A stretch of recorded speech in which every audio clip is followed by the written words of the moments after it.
आज मैं आपके साथ बेली फैट को कम करने के लिए 5 चीज़ों के बारे में डिस्कशन करूंगी, जिसमें सबसे पहले हमारे पास दालचीनी है, उसके बाद हमारे पास इलायची है, इसके साथ साथ हमारे पास अंजीर है, नारियल का पानी है और इसके अलावा हमारे पास काली मिर्च है। इन चीज़ों का इस्तेमाल करें ताकि आपका वेस्ट सर्कमफ्रेंस, आपका बेली फैट इतना ज़्यादा ना हो सके, क्योंकि जितना ज़्यादा बेली फैट होगा उतना आपके हेल्थ रिस्क के चांसेस बढ़ जाएंगे। तो इन चीज़ों का इस्तेमाल करें ताकि आपकी बेली फैट हेल्दी रेंजेस में रह सके।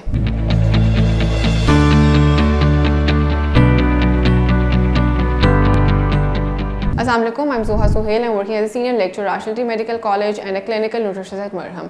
आज मैं आपके साथ ऐसी 5 चीज़ें डिस्कस करूंगी जिनके इस्तेमाल से बेली फैट को हेल्दी रेंजेस में कम किया जा सकता है। उसमें सबसे पहले हमारे पास सिनेमन अवेलेबल है। सिनेमन के अंदर सिनेमल्डिहाइड मौजूद है, जो कि बेली फैट को बर्न करने में, फैट की बर्निंग प्रॉपर्टीज़ को इन्हांस करने में हमारे पास बहुत इंपॉर्टेंट है। तो कोशिश करें कि रोज़ाना 1 से 2 चुटकी सिनेमन की, दालचीनी की सुबह नहार मुँह लाजमी इस्तेमाल करें, ताकि इसके इस्तेमाल से आपका बेली फैट हेल्दी रेंजेस में आ सके। नंबर 2 पे हमारे पास ब्लैक पेपर अवेलेबल है।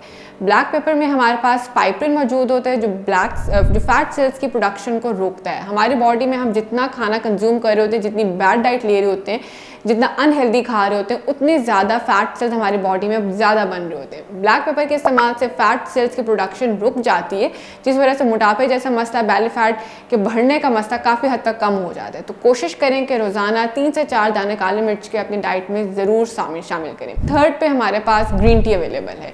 ग्रीन टी में हमारे पास EGCG मौजूद होता है, कि जो फैट की बर्निंग प्रॉपर्टीज़ में, फैट की ऑक्सीडेशन में बहुत ज़्यादा इंपॉर्टेंट है। लेकिन रोज़ाना ग्रीन टी का 1 ग्लास इस्तेमाल करें, 1 कप इस्तेमाल करें, इससे ज़्यादा इस्तेमाल ना करें, क्योंकि इसके इस्तेमाल से ड्राइनेस, डिहाइड्रेशन का मसला बढ़ जाता है। नंबर 4 के ऊपर हमारे पास कोकोनट वाटर अवेलेबल है। कोकोनट वाटर में हमारे पास लॉरिक एसिड मौजूद होता है, जो फैट की ऑक्सीडेशन में, फैट की मेटाबॉलिज्म में, एनहांसमेंट में बहुत इंपॉर्टेंट रोल करते हैं। तो नारियल का पानी जब नारियल अवेलेबल हो तब लाजमी करें, ताकि इसके इस्तेमाल से जिन लोगों का बेली फैट बहुत ज़्यादा है वो नॉर्मल रेंजेस के अंदर कंट्रोल होना शुरू हो जाए। और लास्ट पे हमारे पास कार्डामन मौजूद है, जिसको हम इलायची कहते हैं। इलायची का इस्तेमाल भी बहुत ज़्यादा बेनिफिशियल है उन लोगों के लिए जिनको बेली फैट का मसला है। ये भी बेली फैट को बर्न करने में, फैट की ऑक्सीडेशन को इम्प्रूव करने में इंपॉर्टेंट रोल प्ले करती है। तो कोशिश करें कि इन 5 चीज़ों में से किसी एक चीज़ का इस्तेमाल इनिशियली स्टार्ट करें। हर चीज़ को रोज़ाना के बेसिस पे ना इस्तेमाल करें। जो चीज़ आपको सूट करती है, आपकी बॉडी केमिस्ट्री को मैच करती है, उसका इस्तेमाल करें, ताकि आप इनसे अफादत हासिल कर सकें।